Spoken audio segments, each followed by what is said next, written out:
ये जो अभी मैंने कहा प्लीज स्टॉप कॉलिंग मी, इसका सबका फर्स्ट लेटर देखो, ये वही चीज है, potassium, sodium, calcium, magnesium, aluminium, carbon, zinc, iron, T. ठीक है, अब इसमें देखो कि जिंक कहाँ पर है, ये रहा। जिंक लोहे से अधिक अभिक्रियाशील है।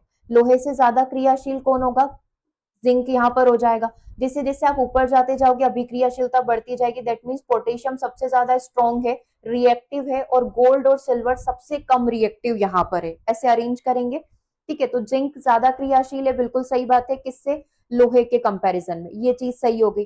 परंतु जिंक, इसके लिए लिखा है जिंक एल्यूमिनियम से कम क्रियाशील है, एल्यूमिनियम यहाँ पर बैठा है, जिंक यहाँ पर बैठा है, तो एल्यूमिनियम सबसे ज्यादा, उससे कम जिंक हो गया, है ना, जिंक हो गया, और उससे कम क्या हो गया आपका, लोहा यहाँ पर हो गया। तो पहला स्टेटमेंट तो क्या हो गया अपना, ट्रू यहाँ पर हो गया। अभी ए के आगे मैं सिर्फ ट्रू लिख रही हूँ, बाद में पढ़ेंगे पूरे क्वेश्चन को।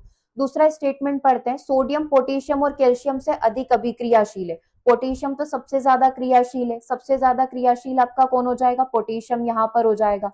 उससे कम कौन हो जाएगा, सोडियम यहाँ पर हो जाएगा, और उससे कम हो जाएगा कैल्शियम। तो बी स्टेटमेंट जो हो जाएगा वो हो जाएगा आपका फॉल्स, क्योंकि इसने सोडियम को ज्यादा कह दिया है।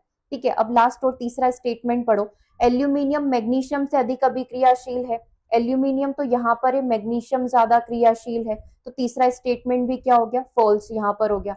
इसने पूछा था कौन सा कथन सही है, ओनली ए ट्रू है यहाँ पर।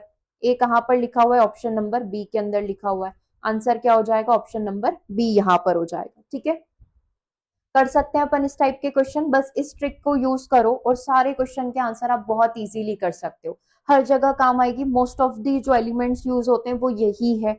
हाईली रिएक्टिव आपका पोटेशियम है, उससे कम सोडियम है, उससे कम कैल्शियम है,